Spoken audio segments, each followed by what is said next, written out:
Welcome to ஆயுள் அழகு channel. நான் தான் உங்களோட திவ்யா காஸ்மெட்டிக் ஃபார்முலேட்டர். இன்றைக்கி நம்ம பார்க்க போகிற வீடியோ என்னென்னு பார்த்தீங்கன்னா ஹேர் கண்டிஷ்னர் தான் பார்க்க போகிறோம். ஷியா பட்டர் ஹேர் கண்டிஷ்னர். இது கூட நான் கொஞ்சம் கோகனட் மில்க் பவுடரும் ஆட் பண்ணியிருக்கேன். இந்த ஹேர் கண்டிஷ்னர் எப்படி பண்ணுறதுன்னு பார்க்குறதுக்கு முன்னாடி இதுக்கு தேவையான இன்க்ரீடியன்ட்ஸ் அதோட பெனிஃபிட்ஸை பற்றி தெரிஞ்சுக்கிட்டு வீடியோக்குள்ளே போகலாம் வாங்க.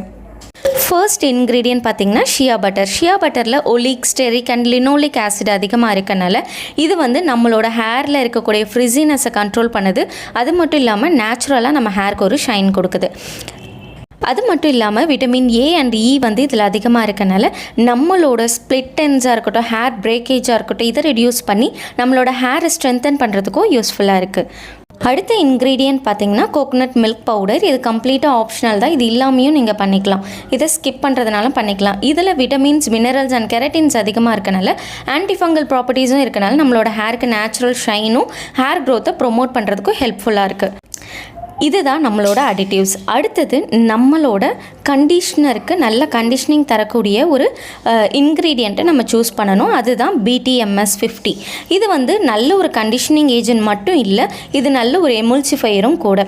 இதுதான் வந்து நம்ம ஆட் பண்ணக்கூடிய வாட்டர் இன்க்ரீடியன்ட்ஸையும் ஆயில் இன்க்ரீடியன்ட்ஸையும் பைண்ட் பண்ண போது இதில் கண்டிஷ்னிங் ப்ராப்பர்ட்டிஸ் அதிகமாக இருக்கனால நம்ம ஹேருக்கு நல்ல ஒரு சில்கி ஸ்மூத் ஃபீலும் நம்மளோட ஹேரில் இருக்கக்கூடிய சிக்கை வந்து எடுக்கிறதுக்கும் ஹெல்ப்ஃபுல்லாக இருக்கக்கூடிய இன்க்ரீடியண்ட் இது தான்.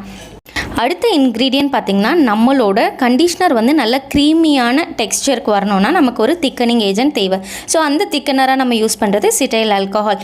அது திக்கனிங்க்கு மட்டும் யூஸ்ஃபுல்லாக இல்லாமல் நம்மளோட எமுல்ஷன் ப்ராசஸையும் ஸ்டெபிளைஸ் பண்ணி கொடுக்கக்கூடிய தன்மை வந்து அதுக்கு இருக்குது. அது மட்டும் இல்லாமல் இந்த திக்கனிங் ஏஜென்ட் வந்து நம்மளோட ஹேரை கண்டிஷ்னிங் பண்ணுறதுக்கும் யூஸ்ஃபுல்லாக இருக்குது.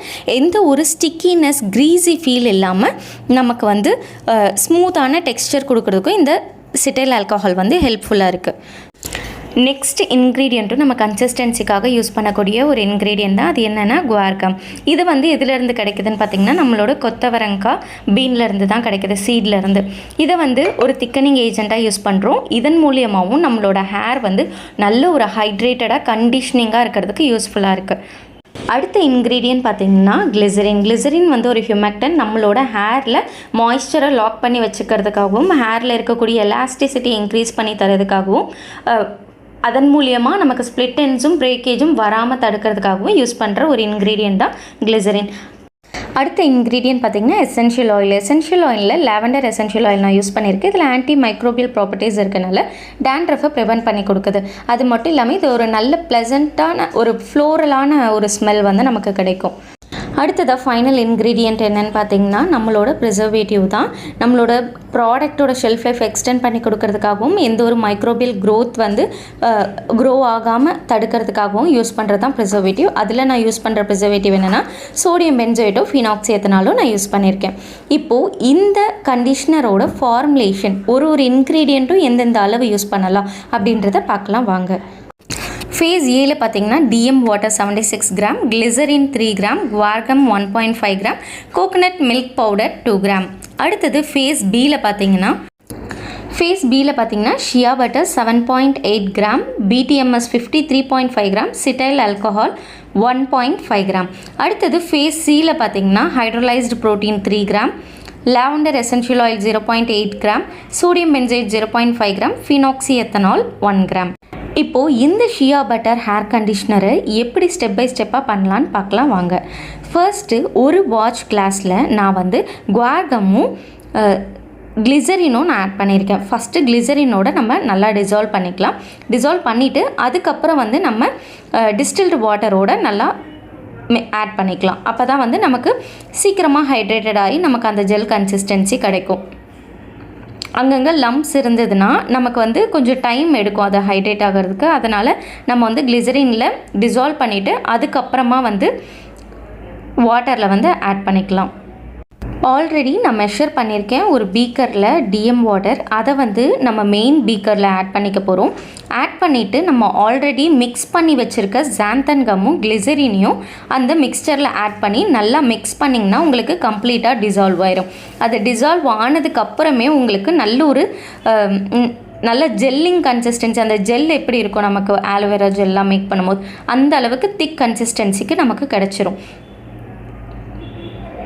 அதுக்கப்புறம் வந்து நீங்கள் கோகோனட் மில்க் பவுடர் மெஷர் பண்ணி ஆட் பண்ணிக்கலாம். இஃப் இன்கேஸ் உங்ககிட்ட கோகோனட் மில்க் பவுடர் இல்லைன்னா பரவாயில்ல, நீங்கள் இந்த இடத்துல ஸ்கிப் பண்ணிக்கலாம். நமக்கு ஷியா பட்டர் அதிகமாக யூஸ் பண்ணியிருக்கனால நமக்கு நல்ல ஒரு மாய்ஸ்சரைசிங் வந்து நமக்கு கிடைக்கும் நம்மளோட ஹேருக்கு. நான் இப்போ ஆட் பண்ணுறது கோகோனட் மில்க் பவுடர். இதுவும் நல்லா டிசால்வ் ஆகிற மாதிரி மிக்ஸ் பண்ணிக்கோங்க. மிக்ஸ் பண்ணிவிட்டு குட்டி குட்டியாக லம்ஸ் இருந்ததுன்னா அது நம்ம ஹீட்டில் வைக்கும் போது அது கம்ப்ளீட்டாக டிசால்வ் ஆயிரும். அடுத்தது ஃபேஸ் பீக்கான இன்க்ரீடியண்ட்டில் தனி பீக்கரில் ஆட் பண்ணிக்கணும். ஸோ அதில் வந்து நான் ஃபர்ஸ்ட்டு சிட்டைல் ஆல்கஹால் மெஷர் பண்ணி வச்சுருக்கேன். அது கூடவே BTMS 50 வந்து மெஷர் பண்ணி ஆட் பண்ணிக்கலாம். BTMS 50க்கு பதிலாக வேறு ஏதாவது எமுல்சிஃபையர் நீங்கள் யூஸ் பண்ணுறதா இருந்தால் இந்த அளவுக்கு நமக்கு கண்டிஷனிங் ப்ராப்பர்ட்டிஸ் வந்து இருக்காது. ஸோ அதனால் BTMSக்கு சப்ஸ்டியூட் போடாதீங்க. ஷியா பட்டர் அடுத்தது நான் ஆட் பண்ணிக்கிறேன். பட்டர் வந்து உங்களுக்கு இந்த மாதிரி ஸ்டிக்கியாக இருக்குது அப்படின்னா ஜஸ்ட்டு சிலிக்கான் ஸ்பேச்சுலாவில் நீங்கள் பண்ணிங்கன்னா கூட க்ளீனாக வந்துடும். அது மெல்ட் ஆக ஆக நம்ம மேலே இருக்கிறது வந்து கீழே உங்களுக்கு போயிடும், மெல்ட் ஆகி உருகி கீழே போயிடும். இப்போது ஃபேஸ் A ஃபேஸ் B ரெண்டுமே நம்ம மெஷர் பண்ணியாச்சு. 2 பீக்கரும் கால்வாசி முங்குற அளவுக்கு நம்ம ஒரு பாத்திரத்தில் தண்ணி வச்சு ஒரே பாத்திரத்தில் டபுள் பாயிலிங் வைக்கணும். ஏன்னா இது ரெண்டுமே சேம் டெம்பரேச்சரில் நமக்கு இருக்கணும். ஸோ இது ஹீட் நல்லா மெல்ட் ஆனதுக்கு அப்புறம் தான் எடுக்கணும். இப்போ நல்லா மெல்ட் ஆகிடுச்சு, நான் ஹீட்லேருந்து எடுத்துட்டேன். ரெண்டுத்தையும் ஒரே பீக்கரில் மிக்ஸ் பண்ண போகிறோம். ஸோ நான் ஆயில் ஃபேஸை வந்து வாட்டர் ஃபேஸில் ஊற்றிட்டு இப்போ என்ன பண்ணணும்னா நம்ம பிளெண்டர் வச்சு பிளெண்ட் பண்ண போகிறோம். பிளெண்டரை உள்ளே விட்டுட்டு அதுக்கப்புறம் ஆன் பண்ணுங்கள். இது கொஞ்சம் ஆல்ரெடி திக் கன்சிஸ்டன்சியாக இருக்கனால நீங்கள் 100 கிராமுக்கு மேலே யூஸ் பண்ணுறதுனா பெரிய பிளெண்டர் போட்டு யூஸ் பண்ணுங்கள், இல்லைனா இது நல்லா எமுல்சிஃபை ஆகாது. என்னதான் ஃபார்முலேஷன் நம்ம கரெக்டாக போட்டு மெஷர்மெண்ட் அக்யூரேட்டாக எடுத்தாலும் பிளெண்டிங் நீங்கள் சரியாக பண்ணலன்னா ஒரு இன்க்ரீடியண்ட்டோட இன்னொரு இன்க்ரீடியன்ட் பைண்ட் ஆகாது. அதே சமயம் நம்ம கரெக்டான கன்சிஸ்டன்சியும் கிடைக்காது. ஸோ பிளெண்டிங் டெக்னிக்கும் ரொம்ப ரொம்ப இம்பார்ட்டன்ட். நீங்கள் நல்லா கரெக்டாக பிளெண்ட் பண்ணால் மட்டும்தான் நமக்கு ரொம்ப நாளைக்கு நம்மளோட ப்ராடக்ட் ஃப்ரெஷ்ஷாகவும் இருக்கும், தண்ணி தனியாக பிரிஞ்சு வராமையும் இருக்கும்.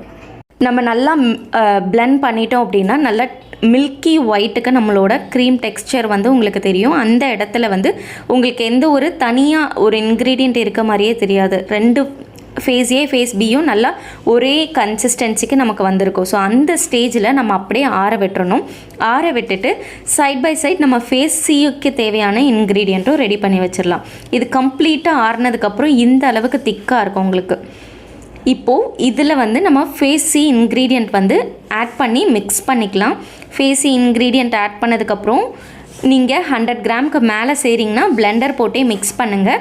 அப்போ தான் ஒரு இன்க்ரீடியண்ட்டோட இன்னொரு இன்க்ரீடியண்ட் நல்லா பைண்ட் ஆகும். இது வந்து 100 கிராம் தான்றனால நான் ஸ்பேச்சுலாலேயே மிக்ஸ் பண்ணிக்கிறேன். ஸ்பேச்சுலாவில் மிக்ஸ் பண்ணுறதா இருந்தாலும் நல்லா நம்ம பீட் பண்ணுற மாதிரி மிக்ஸ் பண்ணணும், அப்போ தான் நல்லா இன்கார்பரேட் ஆகும். இது நல்லா மிக்ஸ் ஆனதுக்கப்புறம் பார்த்திங்கன்னா நம்மளோட கண்டெய்னரில் ஸ்டோர் பண்ணி வச்சுக்கலாம். கண்டெய்னரில் ஸ்டோர் பண்ணும்போது ரப்பிங் ஆல்கஹால் ஸ்ப்ரே பண்ணிக்கோங்க. ஸ்ப்ரே பண்ணிவிட்டு அதுக்கப்புறம் நம்ம ஸ்டோர் பண்ணி வச்சுக்கலாம். இதை வந்து 24 ஹவர்ஸ் கழித்து நம்ம யூஸ் பண்ண ஆரம்பிக்கலாம். அவ்வளோதான், ரொம்பவே சிம்பிளான மெத்தட் தான் ஹேர் கண்டிஷ்னர் பண்ணுறது. நம்ம இந்த மாதிரி ஒரு கண்டெய்னர் இல்லைனாலும் டிரான்ஸ்பரண்ட் கண்டெய்னர்லையும் நீங்கள் யூஸ் பண்ணிக்கலாம்.